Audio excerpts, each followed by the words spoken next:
ব্যতিক্ৰমী ৰূপত ধুবুৰীৰ কংগ্ৰেছৰ প্ৰাৰ্থী ৰকিবুল হুছেইন নিৰ্বাচন গ'ল তথাপিও ভোটাৰৰ কাষত ৰকিবুল হুছেইন বুধবাৰে ধুবুৰী লোকসভাৰ প্ৰাৰ্থী তথা কংগ্ৰেছৰ জ্যেষ্ঠ নেতা ৰকিবুল হুছেইনে সমষ্টিৰ ৰাইজক সাক্ষাৎ কৰি মত বিনিময় কৰে সন্ধিয়া নেতাজনে লক্ষীপুৰৰ বাবলু হোটেলত বন আৰু চাহৰ সোৱাদ লৈ নিশা নেতাজন উপস্থিত হয় জলেশ্বৰৰ পীৰে কামিল হজৰত মৌলানা শাহ সৈয়দ নাছৰুদ্দিন বাগদাদী সাহাবৰ ঐতিহাসিক মাজাৰ শ্বৰীফত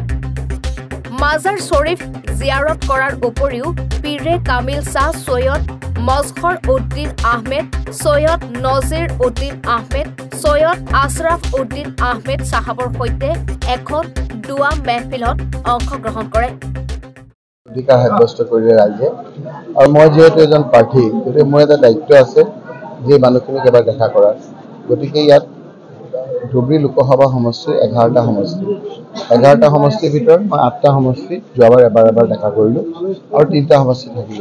এতিয়া 2টা সমষ্টি আজি গোৱালপাৰা পূব আৰু জলেশ্বৰ এই দুটা ঠাইত এডোখৰ ঠাইত আমি আহি এবাৰ দেখা কৰাটো মোৰ কৰ্তব্য বুলি ভাবিলোঁ আৰু ইলেকশ্যনৰ আগত এই পীৰবাৰীৰ পৰা মোক যথেষ্ট দোৱা কৰিছে আৰু তেখেতসকলৰ সভাপতি মোৰ প্ৰস্তাৱক হৈছিল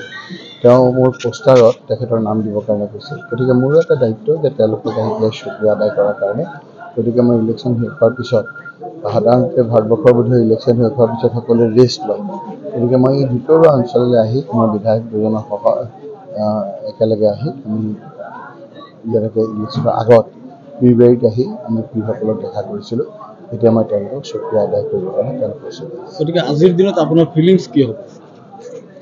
এতিয়া আৰু এই কথাবিলাক কৈ পেলাই ফিলিংছটো কৈ আননেচেচাৰী এটা মুখৰোচক বাতৰি কৰাৰ কোনো কথা নাই আমি মানুহৰ গোটেই মই ভাবোঁ যে আমি মানুহৰ চিন্তাধাৰাটো সলনি কৰিব লাগিব এতিয়া ইজনে সিজনক গালি পাৰি থকাতকৈ আমি যদি ইলেক্ট হওঁ কেনেকৈ মানুহখিনিক সহায় কৰিম সেই কথাবিলাক প্ৰাধান্য দিব লাগে এতিয়া মই এটা কথা ক'ম কোনোবা এটা কথাই ক'ব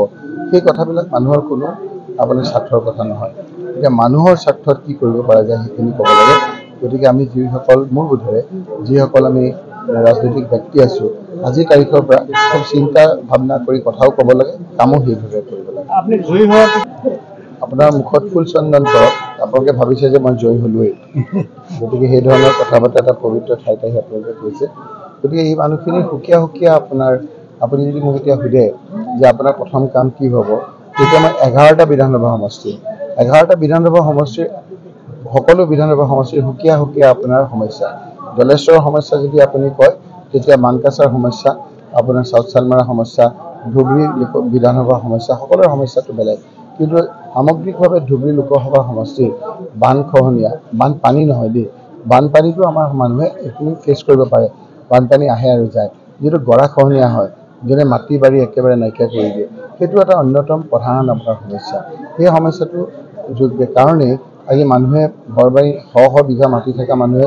ভিকাৰী হৈ যায় আৰু তাৰ ফলত তেওঁলোকে ক'ৰবাত আশ্ৰয় লয় আৰু হিমন্ত বিশ্ব শৰ্মা ডাঙৰীয়া পুলিচে আহি সেইবিলাক ভাঙি দিয়েহি সেইটো এটা ডাঙৰ সমস্যা দ্বিতীয় কথাটো হ'ল ভূমিহীন লোকসকলৰ মাটিৰ সমস্যা এই লোকসকলক মাটি নাই কাৰণে বিভিন্ন ধৰণে মানুহক অপমান কৰে এই মুখ্যমন্ত্ৰীটো বিভিন্ন ক্ষেত্ৰত মাটি দিয়া নিদিয়ালৈ বহুত ধৰণৰ কথা বতৰা কৈ আছে তৃতীয় কথাটো হ'ল যে নিৰাপত্তাৰ সমস্যা সেই কথাটো সকলোতকৈ বেছি গুৰুত্বপূৰ্ণ যে আমাৰ পৰিয়ালখিনি ভালকৈ শুই থাকিব নোৱাৰে কাৰোবাক গুলি কৰি মাৰি দিয়ে কোনোবা গিৰিয়েকক বুকুৰ পৰা কাঢ়ি লৈ যায়গৈ এই ধৰণৰ বহু সমস্যা আছে এইবোৰ সমস্যা ৰাস্তা ঘাটৰ সমস্যাটো আপুনি ভাবিব নোৱাৰা সমস্যা গতিকে বিভিন্ন ধৰণৰ সমস্যা আছে সংস্থাপনৰ সমস্যা আছে মূল্যবৃদ্ধিৰ সমস্যা আছে তাৰোপৰি আপোনাৰ অঞ্চল ভিত্তিক সমস্যা বেলেগ